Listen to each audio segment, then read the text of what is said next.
Eis que venho sem demora. Guarda o que tens, para que ninguém tome a tua coroa.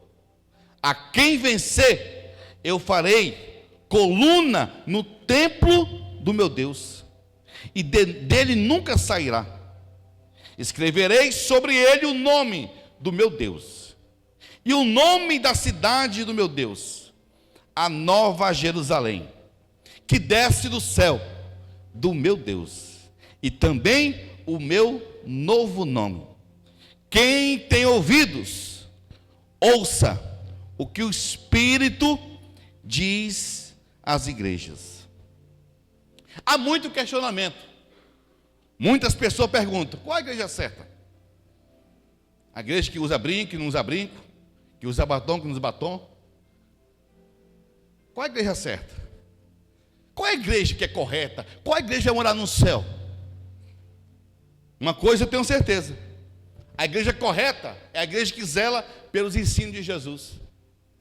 A igreja correta é que o ensino de Jesus tem que ser a prioridade. Ninguém pode ser mais importante do que Jesus no nosso meio. A pessoa importante tem que ser Ele. Quem prega a palavra tem que entender que Ele é apenas um veículo. Jesus, como diz todo mundo por aí, a linguagem dos jovens, é o cara. Jesus é que faz. E quase Ele não aparece. Nós aparecemos mais que Jesus. Quando a pessoa é usada por Deus, prega aqui e dá um melhor aqui, rapaz, como Deus te usou, tu é o cara. Mas foi Jesus que fez isso. Então Jesus, Ele trabalha nos bastidores.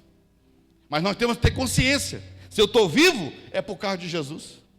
Se eu sou igreja, não é porque eu tenho habilidade, é por causa de Jesus. Então a igreja certa é aquela que zela e tem respeito pela pessoa de Jesus. Então não é a igreja que faz carinha de crente, que faz bonitinho, que fala bonitinho, não. É a igreja que olha para Jesus e fala: Jesus, o Senhor é o meu referencial. Nós, homens de Deus que pregamos a palavra, nós temos que dar exemplo. Claro que temos. E quando o homem que dá exemplo para de dar exemplo, você vai parar de ser igreja? Não. Então nós vivemos no meio de pessoas de defeitos, cheios de defeitos. A igreja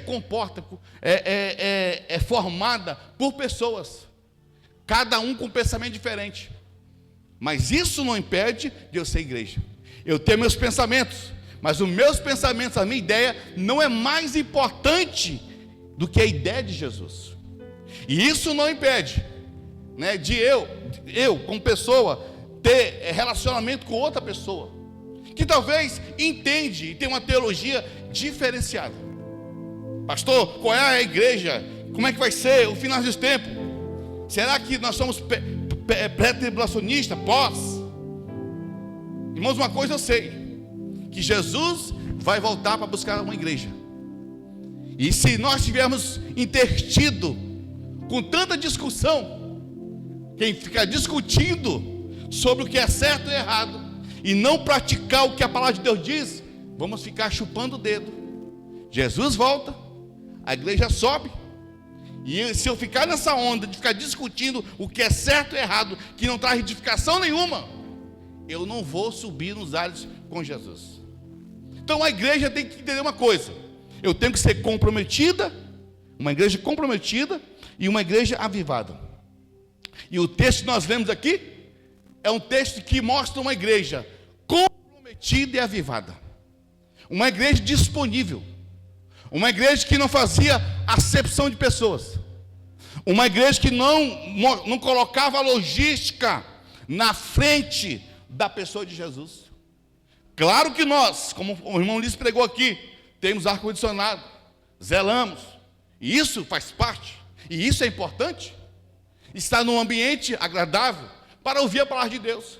Se a pessoa, você aqui, tudo fechado, e o calor descendo, e o sol na teu rosto, ia ficar assim, ó, ia ficar reclamando, murmurando. Tenho certeza disso. Ia ficar se banando, que calor, parece que vai no inferno aqui. Eu sei disso que ia falar isso. Tenho certeza disso. Não, aí tu está aí, olhando para minha cara, o azinho soprando, tu aí, ó. A logística prepara a tua atenção. Posso ouvir amém, gente? A logística é importante. Pastor, você está pregando contra a logística? Claro que não. Estou mostrando que a logística é importante. Mas essa igreja aqui, ela não é uma igreja que tinha muitas condições. Ela é uma igreja que talvez era desprezada. As pessoas passavam pela porta, igreja muito fraquinha. Não vou entrar nem aí. Mas era uma igreja que priorizava o ensino da palavra de Jesus. Talvez era uma igreja que não tinha, assim, uma logística chamativa. Hoje em dia, se você quer as pessoas, você faz uma logística chamativa. A propaganda é a alma do negócio. Pastor, mas isso funciona com a igreja? Claro que funciona. É uma estratégia para atrair pessoas. Todo mundo tem ideias diferenciadas de como atrair pessoas. Mas eu vou atrair pessoas não para mim, mas para Cristo. E isso tem que ser importante. Essa igreja aqui, ela é tão chamativa aos olhos dos céus, que podemos ver que essa igreja aqui em Filadélfia, ela guardava o que todo mundo, toda a igreja precisa. É o que? A palavra. A igreja de Filadélfia guardava a palavra de Cristo. E ela guardava a palavra de Cristo e não negava ele. Era igreja em todo lugar. Ô, peraí, tu é da igreja de Filadélfia? Sim. Tu está indo lá? Tô. Mas tu é crente? Sou. Desse negócio, tu é crente? Eu não sei, eu vou lá. Eu olho lá, pulo, dou um pulo, vou embora. Não sei não o que eu sou.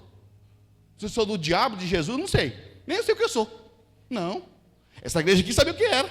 Perguntaram para ele, tu é daquela igreja bem fraquinha? Aquela porta feinha? Sim, sou de lá. Eu sou de Jesus. Era uma igreja que não era igreja apenas em reuniões. Era uma igreja que era igreja em todo canto. Quem está entendendo a palavra que eu estou falando aqui, irmãos? Então não era uma igreja que morria pela placa da igreja. Era uma igreja que honrava a pessoa de Jesus. A igreja Filadélfia, ela procurava honrar Cristo, suportando as tendências malignas. Hoje é a mesma coisa? A mesma coisa. Quantas tendências malignas tentam nos tirar do propósito de nos reunir? Quer ver uma coisa? Eu não vou à igreja porque todo pastor é ladrão, safado. Eu não vou na igreja porque tem gente que eu não gosto, vou com a cara. Eu não vou na igreja por causa disso. São argumentos bacanas. Eu não vou na igreja porque só tem gente falsa. Pastor, eu não vou na igreja porque se eu for na igreja, eu vou encontrar com alguém que eu não gosto. Vai acabar com a minha noite. Então, vai para o inferno. Lá é legal, lá é bacana. E aí ficamos assim. Aí quando o negócio pega, aí nós esquecemos das diferenças, aí mergulhamos, pedimos oração e clamamos a Jesus. Essa igreja tinha suas tendências malignas. Como assim, pastor? Porque eram pessoas. Você acha que não existia discussão? Claro. Mas a discussão não tirava eles da prioridade de honrar Jesus. As tendências malignas que levavam ela a surgir a cada momento, e se tornava essa tendência maligna, se tornava o quê? Uma guerra espiritual. E essa guerra espiritual é vencida eu sendo igreja em todo lugar. Então essa igreja é uma igreja aplausível. É uma igreja que Jesus fala algo de bom dela. E quando eu falo igreja, irmãos, eu estou falando o quê? Nós como igreja. Jesus, o que falaria de você? O que Jesus, se alguém pedisse, fulano, faz uma carta aí. Jesus, faz uma carta de fulano. O que Jesus escreveria na carta? Pois Jesus escreveu a carta, usado por João aqui, escreveu, mostrando como que ele estava assim, apaixonado por essa igreja, cada vez mais. Tendo uma igreja que chamava a atenção os céus. Então nós como igreja, claro, repito o que eu vou falar aqui, o que nós podemos ser mais organizados possível, temos que ser. Mas primeiramente nós temos que chamar a existência dos céus. Não adianta, irmão, ser uma igreja com muita gente, mas vazia de Deus. Mas possamos compreender, eu como igreja, eu estou caminhando como? Como que estou vivendo? Eu estou sendo comprometido e avivado. 1 Pedro 5,8 fala: estejam alertas e vigiem. O diabo, o inimigo de vocês, andam ao redor como um leão, rugindo e procurando a quem possa devorar. Então o diabo não dorme. O diabo, ele fica 24 horas perturbando as ideias. O diabo, ele é safado. Pastor, tu tem medo de falar dele? Claro que não. Uma vez a pessoa falou: pastor, tem que respeitar mais o diabo. Imagina: ô diabo, por favor, fica aqui, diabo, sai daqui não. Manda para o quinto inferno. É um canalha, não presta não. Aí quer respeitar um caba desse? Não, não vale nada, não presta. Então com o diabo não exige educação. Diabo, por favor, deixa aqui minha vida, por favor. Não, manda para o quinto dos infernos. Agora com Jesus não. Jesus é diferente. Jesus é educado. Quando ele entra na tua casa, ele entra pela porta do teu coração. E ele vai entrando no teu coração, na tua vida, e começa a entrar na sala, no teu quarto, vai começando a limpar a tua vida. Mas para isso, ele precisa da tua disposição. Isso me torna uma igreja valente, uma igreja que sabe onde eu quero chegar. Essa igreja de Filadélfia sabia aonde tinha que chegar. Aonde que era, pastor? No céu. É o lugar que nós temos que chegar. Então o primeiro ponto que eu vejo aqui, irmãos, que a igreja comprometida e avivada, ela tem que olhar para onde? Para as pessoas? Ou olhar para o dono da igreja? Então o que me mantém comprometido e avivado, né, é eu olhando para a vida dos outros. Olhando para a vida da Salete, falando: não, Salete faz isso, olha, já me esfriou. Tem gente que é assim, está assim, a outra começa a se esfriou, já não vou mais. Porque ele entende que a igreja é para olhar para a vida dos outros. Não, a igreja, ela se alimenta. A igreja comprometida, ela não se alinha com o céu, olhando para a vida dos outros, falando da vida dos outros, julgando os outros. Não, a igreja que de Jesus, ela olha para Jesus. É Jesus que diz o que tem que ser feito. É Jesus que julga. Então a igreja, nós como igreja, nós temos que olhar para o dono da igreja. Quem é o dono da igreja? Jesus. É Jesus que governa a igreja. É Jesus que manda na igreja. É Jesus que... se você quer ver santidade assim perfeita, olhar para onde? Para Jesus. Mas tem pessoas que querem ser mais do que Jesus. Tem gente que é tão santo que ele talvez ensina Jesus como tem que ser santo. Tão santo que é.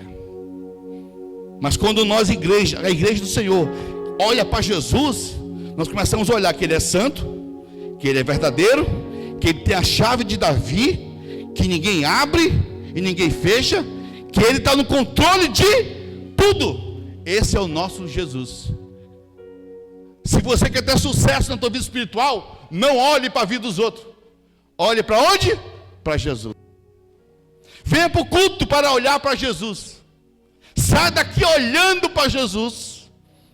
E chega na tua casa olhando para Jesus. Você olhando para Jesus, tu vai estar focado para a perfeição. Tu não vai ter tempo de estar fofocando a vida dos outros.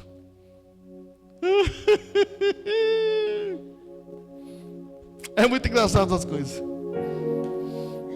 Quando você olha para Jesus, você se teste tanto com Jesus, que você não tem tempo, irmão, de estar julgando os outros, quer ir para o céu, quer ir para o inferno. Você está olhando para Jesus, você está vendo o tanto que você precisa mudar. Então olhar para Jesus é enxergar o tanto que eu preciso ser transformado. E aí me leva a ser uma igreja comprometida, avivada, olhando para a santidade de Cristo, onde nele existe a verdade e nível de autoridade em nome de sobre todo nome. Então olhando para Jesus, eu vou encontrar o que? Santidade. Vou encontrar verdade e vou encontrar um nome que está acima de todo nome. Então quem serve a Jesus e a igreja de Jesus, quando ele chega no nome de alguém. E esse nome é Jesus. A igreja tem autoridade no céu. Não é o presidente da república, não. É a igreja. É a igreja que movimenta o mundo espiritual. É a igreja. É a igreja que ora. É a igreja que prega o evangelho. É a igreja. E essa igreja, eu estou olhando para ela. Pessoas cheias da presença de Jesus. Pessoas que podem abrir a boca e declarar uma palavra profética na vida de alguém. Isso, eu tenho que entender isso para mim. Agora, se eu olhar para a vida dos outros e ficar esperando se eu vou ser reconhecido ou não, eu vou perder tempo. O nível de autoridade que Cristo deu à igreja tem um propósito de anunciar sempre a verdade, pois Deus vai abrir portas para a pregação do evangelho. Entenda uma coisa, irmãos. O problema é que nós, como igreja, nós temos que anunciar o quê? A verdade. E não é palavra de motivação, não é palavras que mantêm pessoas presas a mim, é palavras que mantêm verdade para se desprender do nosso eu. Isso só a igreja de Jesus faz. Só uma igreja comprometida e avivada, ela zela, vai zelar pelo nível de autoridade, de anúncio da palavra de Deus e a pregação do evangelho com precisão. É pregação do evangelho verdadeiro, o evangelho que incomoda, o evangelho que entra aqui no coração e incomoda as nossas vidas. Sim ou não? O evangelho que você está ouvindo e fala, eu preciso mudar. Agora, se você está me ouvindo essa palavra, sair daqui com raiva de mim, você não ouviu o evangelho, porque o evangelho faz você ter raiva de você mesmo. Todo é doido, é. Quando você escuta a palavra assim, rapaz, eu preciso criar vergonha na minha cara, ser o marido melhor. Se a minha esposa não tem um momento de comunhão, de zelo melhor, eu preciso criar vergonha na minha cara. Eu preciso melhorar como marido. Cadê os maridos? Diz amém aí, os maridos. Tá, beleza. Cadê as mulheres? Diz amém as mulheres. Então a palavra, irmão, está pegando todo mundo. Pastor, essa mensagem te pega? Claro que pega. Porque se eu olhar para a igreja, eu vou deixar de servir a Deus, porque eu vou olhar para defeitos. Mas quando eu olho para Jesus, e olho para Jesus, e entendo que a igreja tem que estar em comunhão, eu tenho que estar em comunhão com a igreja, olhando para Jesus, o nível é diferenciado. Aí eu continuo pregando o evangelho. Então eu não posso parar de pregar o evangelho, porque eu encontro situações que limitam eu pregar o evangelho. Não. Quanto mais difícil ficar, mais eu tenho que pregar o evangelho. Prega para você mesmo. Vai no espelho e começa a pregar. Cara, tu precisa se converter. Tu precisa amar Jesus. Começa a pregar para você mesmo. Começa a falar para você mesmo. Porque falar para os outros é muito bom. Conselhar os outros é bom demais. Agora falar para nós mesmos. Já pensou você ouvir de você mesmo que tu precisa melhorar? Não é um nível mais alto? É. Você ouvir de alguém é uma coisa. Agora você ouvir de você mesmo. Cara, eu preciso melhorar. Por que eu preciso melhorar? Porque o Jesus, que é dono da igreja, ele conhece. Então, irmãos, você pode me enganar, eu posso enganar vocês, mas Jesus, a gente não se engana. Jesus, ele não acha como é que você está. Ele conhece como você está. Ele sabe se hoje tu está triste. Ele sabe que hoje tu está animado.